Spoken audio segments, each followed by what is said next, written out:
C'était horrible. On aurait dit que c'était le pire film auquel on puisse penser, un film de science-fiction, et c'était comme si c'était quelque chose qui sortait de là. Personne ne va se cacher de ce que j'ai vu venir. Ce n'est pas comme les films qu'ils essaient d'en faire. Non, ils ont creusé dans les flancs des collines, dans les monts Ozarks et dans les montagnes pour essayer de se cacher. Mais les hivers étaient si mauvais à cause du mauvais temps. Avec les événements météorologiques, on ne pouvait pas manger. Bienvenue sur la plateforme Jésus est roi. Jésus vous laisse vivre chaque jour au réveil pour avoir la chance de regarder ces vidéos afin que vous puissiez vous repentir. Le péché est extrêmement addictif parce qu'il vient du diable.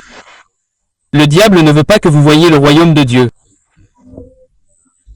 Mais rappelez-vous que la planète est temporaire pour vous, mais que l'au-delà est éternel. Dieu dit, « S'il vous plaît, venez à moi et je vous donnerai du repos. »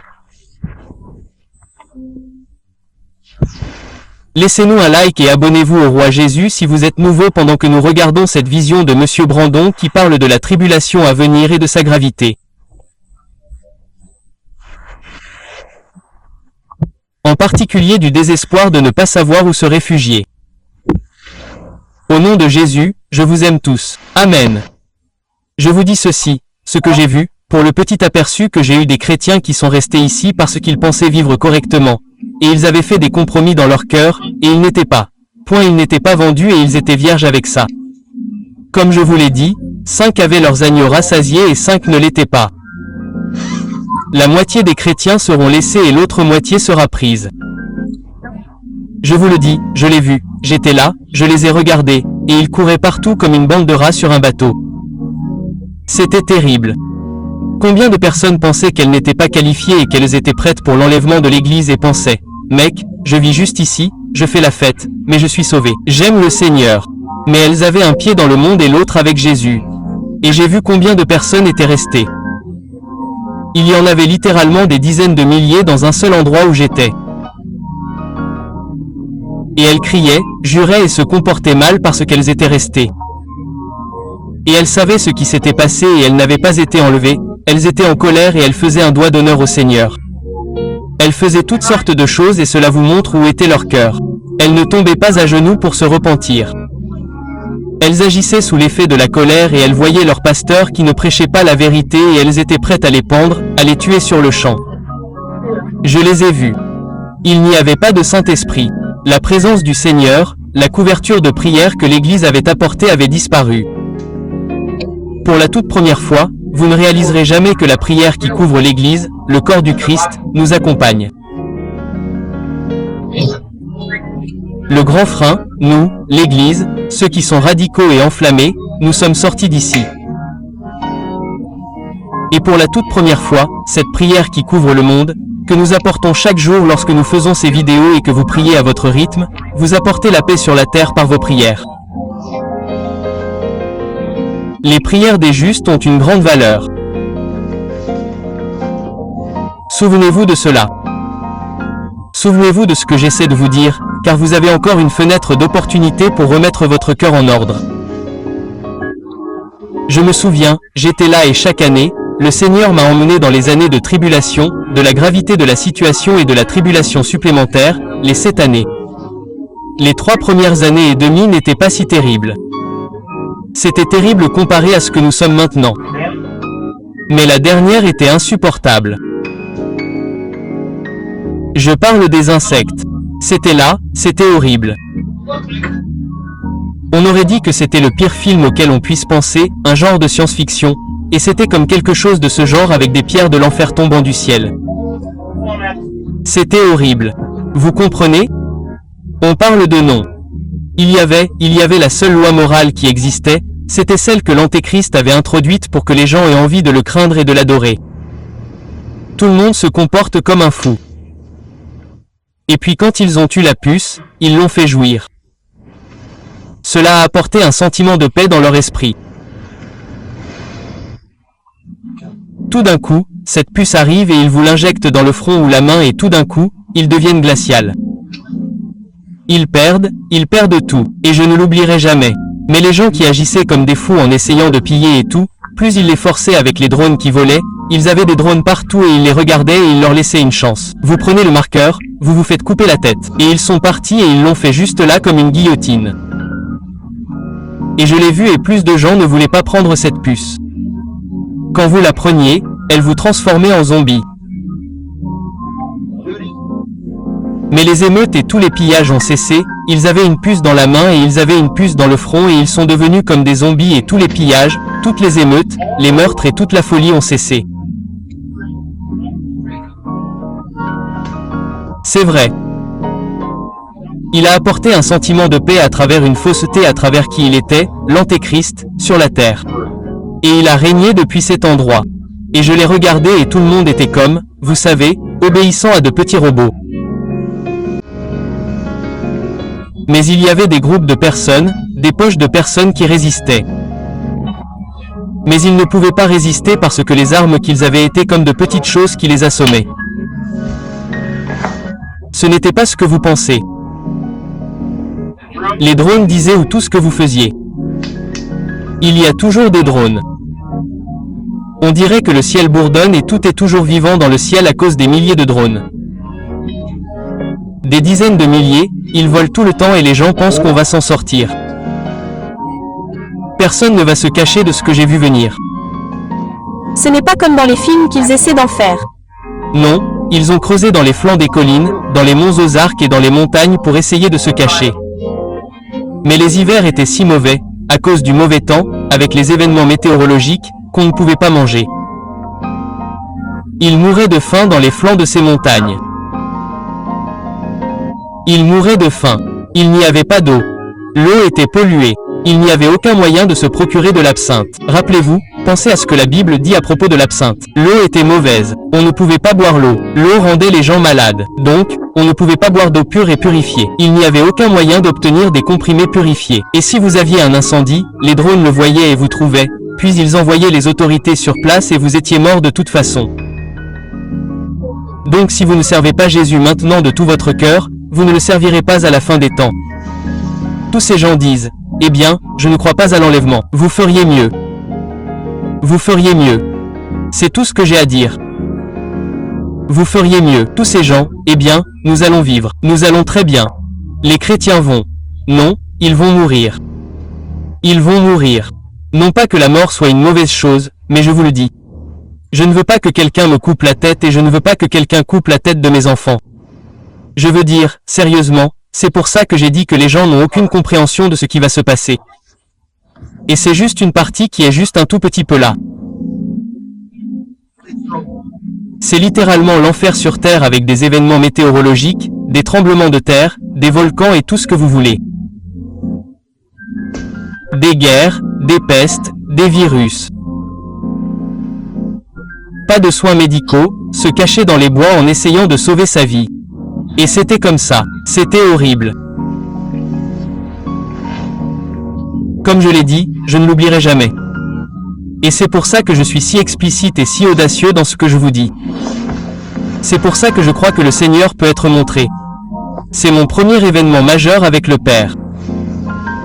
Diana a dit, tu sais, c'est intéressant. Le premier événement majeur que tu as eu avec lui concernait la fin des temps, et nous en parlons encore, Brandon, tous ces jours plus tard. Ça fait des années, 10 ans, 11 ans, à avertir les gens de se mettre en règle avec Jésus. Et c'est toute ma mission, je pense, de prier pour la fin des temps. Et je ne suis pas un enseignant de la fin des temps. Je ne connais pas la Bible comme les érudits comme Perry Stone et les autres ou Jonathan K ou peu importe. Ces gens sont vraiment instruits. J'ai à peine fait des études secondaires. Et chaque fois que les gens disent, eh bien, je n'aurai jamais la note et je me ferai juste couper la tête. Je ne pense pas qu'ils s'en rendent compte parce que nous sommes habitués à avoir le Saint-Esprit. Et chaque fois que vous vous en approchez, il y a eu des moments comme lorsque j'ai accouché. Une fois j'ai senti que je perdais beaucoup de sang et j'ai approché la mort. Et il y a une paix qui vient du Saint-Esprit. Et je ne peux même pas imaginer approcher la mort sans cette paix que le Saint-Esprit apporte. C'est donc facile à dire maintenant, mais je ne peux pas imaginer donner ma vie sans cette paix. Je ne veux pas vivre une seule seconde sans le Saint-Esprit. tout comme Catherine Coleman le dit toujours, je ne veux pas vivre une seule seconde sans lui. Oui, les gens n'en ont aucune idée. Et quand vous ne ressentez pas cette assurance bénie, vous savez, cette assurance bénie, Jésus est à moi. Elle n'est pas là. Elle annule cette paix qui surpasse toute intelligence. J'ai vu comment ils agissaient et c'était différent de toute atmosphère que vous pourriez jamais. Je l'ai ressenti. J'ai été autorisé à ressentir ce qu'ils ressentaient. Et c'est vide de lui.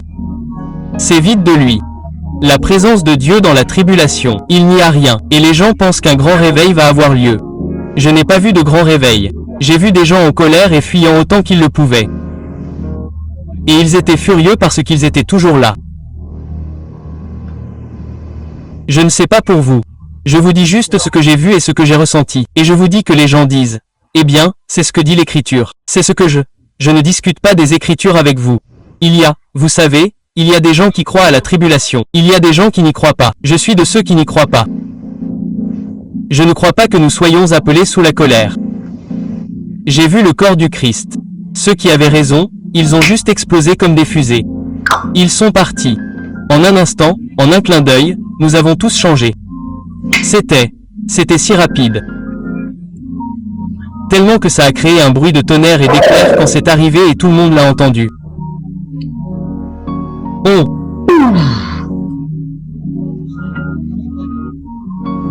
aurait dit un bang supersonique, des éclairs et le ciel était vivant et tout était éclair. Je me souviens de l'avoir vu. C'était incroyable. Mais tous les enfants de 15 ans et moins étaient tous partis.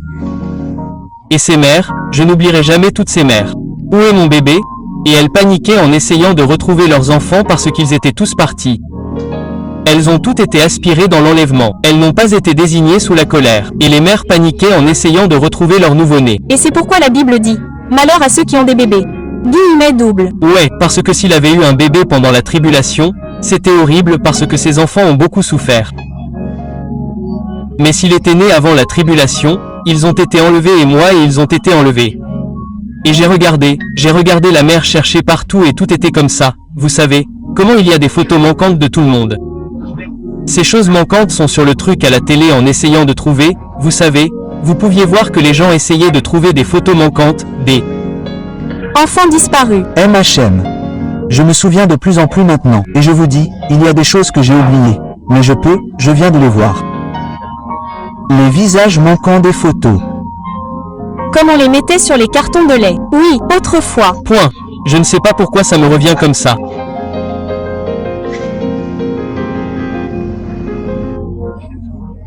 Vous savez, il y a des petits morceaux que j'oublie et puis à chaque fois que j'y vais, je m'en souviens et ça revient comme ça.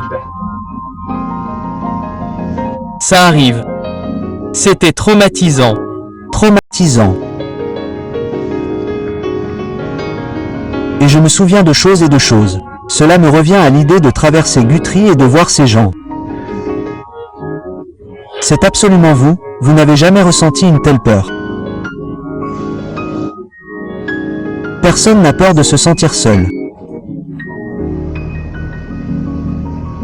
Le Saint-Esprit apporte la paix. Et vous ne vous en rendez même pas compte. Même en tant qu'incroyant, les gens ne réalisent pas la paix que Jésus apporte. Même si vous ne l'avez pas, vous avez toujours la paix. Mais quand tout cela disparaît et que l'Église disparaît, mon Dieu, aie pitié. Même les forces de l'ordre, tout le monde agit différemment. Les animaux agissent différemment. Tout agit différemment. Nous n'avons jamais vu une époque comme celle-ci, il s'agit de ce qui va arriver. Mais nous ne faisons que voir les douleurs de l'enfantement, lorsque la porte de l'arche se ferme complètement. Malheur à vous qui n'avez pas écouté. Vous voulez être secoué avant pour ne pas être abandonné dans la tribulation. C'est le pire. MHM. Et nous y sommes presque. Et je pense que c'est intéressant parce que personne dans le corps du Christ ne veut traverser ces moments, pas pour vous. Mais pour le reste. incroyant d'être secoué de son sommeil. Oui, Parce que vous ne voulez pas qu'aucun de vos frères et sœurs, aucun de nos amis aille en enfer. Ils ne savent pas ce qui les attend. Et la seule façon d'attirer l'attention de ces gens dans le monde pour les amener à venir à quelque chose, c'est de leur enlever quelque chose qui leur était précieux. Et ils disent, vous avez mon attention maintenant. Que celui qui a des oreilles pour entendre ce que l'Esprit dit entende. Point final. Et il y aura toujours des gens qui ne l'entendront pas. Mais il y en a qui sont juste là, et quand ces choses commenceront à arriver, ils diront, je m'en souviens et je dois mettre mon cœur au clair, celui, même les 99, pour aller chercher celui, comme il nous l'a dit, ceux qui sont justes, sur le point de prendre une décision. Eh bien, c'est ce que nous allons voir. Mais j'entends tellement de gens paniquer. Bren, je ne veux pas traverser tout ça, moi non plus. Mais si vous l'écoutez et que vous l'écoutez sur ce que vous êtes censé faire, ce ne sera pas mauvais pour vous. Pourquoi aller de salaire en salaire? Je vous l'ai dit, même si vous n'avez pas de nourriture, si vous croyez en Dieu, vous savez comment croire en Dieu pour quelque chose, quoi que ce soit, Dieu a dit qu'il pourvoirait à vos besoins. C'est ce que j'essaie de faire, pour vous le dire. C'est un peu émouvant de réveiller les gens. Eh bien, je crois que c'est juste une bonne chose. Le renouveau arrive. Eh bien, je prie pour que vous ayez raison. Mais pour l'instant, d'après ce que je vois, l'Église n'est pas prête pour cela. Ils sont endormis. Même pour ceux que je côtoie, il y a une urgence en eux, mais il n'y a pas d'urgence.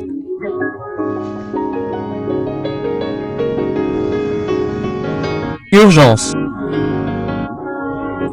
Jésus vient et vous manquez de temps. Eh bien, j'ai déjà entendu ça. J'essaie de vous le répéter.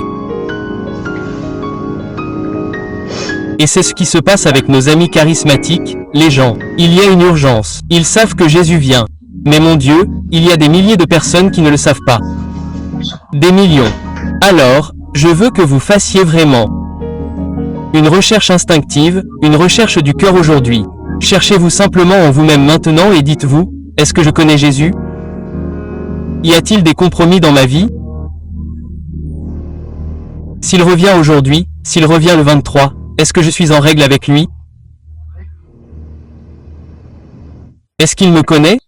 J'en sais peut-être beaucoup sur lui parce que j'ai été à l'église et hors de l'église, à l'église, hors de l'église, à l'église, hors de l'église, encore et encore, toute ma vie. Mais j'ai vécu une vie de compromis. Je ne sais pas s'il me connaît vraiment. Mais aujourd'hui, c'est mon jour, je peux arranger ça. Aujourd'hui, c'est ton jour, tu peux arranger ça. Et sache sans l'ombre d'un doute que Jésus-Christ me connaît et que je le connais et que tout va bien. Si Jésus revenait aujourd'hui, tout va bien. Parce qu'aujourd'hui, je veux me vendre à Jésus. Je veux naître de nouveau. Vous regardez peut-être ça et vous ne connaissez même pas Jésus. Si vous ne connaissez rien au christianisme, mais que vous êtes juste là et que vous l'avez allumé parce que vous avez vu que je parlais d'économie avant et que vous êtes juste paniqué à ce sujet parce que vous ne voulez pas faire faillite ou quoi que ce soit. Je ne le suis pas. Je ne suis pas un conseiller financier. Je le répète 1000 fois.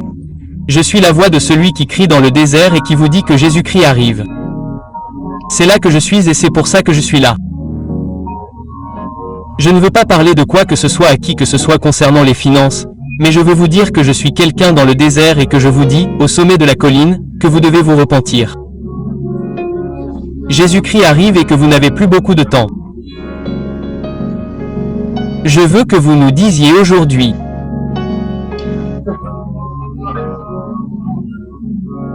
Dans la section des commentaires ci-dessous, Brandon, ce que vous venez de me dire m'a secoué et je ne veux pas vivre tout ça et j'ai besoin d'être sauvé tout de suite dans la section des commentaires. J'ai besoin d'être sauvé. Je veux naître de nouveau. Je veux donner mon cœur à Jésus-Christ. En regardant cette vidéo aujourd'hui, j'ai pris la décision dans ma vie, j'ai besoin d'un sauveur. J'ai besoin de Jésus. La Bible dit qu'il est réservé aux hommes de mourir une seule fois, après quoi vient le jugement. La Bible dit aussi que c'est avec le cœur que l'on confesse quelque chose, vers le salut. C'est, selon moi, le jour de ton retour chez toi. Si vous êtes en train de rechuter, si vous vivez pour le monde et que vous regardez cette vidéo et qu'elle vous a secoué et que vous savez qu'au fond de vous, vous avez cette démangeaison en vous, c'est aujourd'hui le jour où vous devez rentrer à la maison. Ne remettez pas à plus tard. Ne dites pas, eh bien, je le ferai peut-être plus tard. Non, non, aujourd'hui est le jour. Il est dit dans la Bible que nul ne vient au Père s'il n'est attiré par lui. Et si vous ressentez cette attraction, c'est le Saint-Esprit qui vous parle en ce moment même. Vous devez mettre votre cœur en ordre. Jésus est mort publiquement pour vous. Alors, je veux que vous lui fassiez une déclaration publique en disant « Je veux être sauvé ». Commentez maintenant dans la section des commentaires ci-dessous. Dites « Je veux être sauvé aujourd'hui ».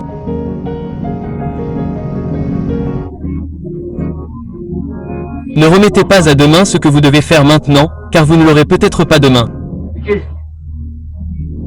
Les chaussures que vous mettez maintenant pour aller au travail, l'entrepreneur de pompes funèbres pourrait les enlever ce soir.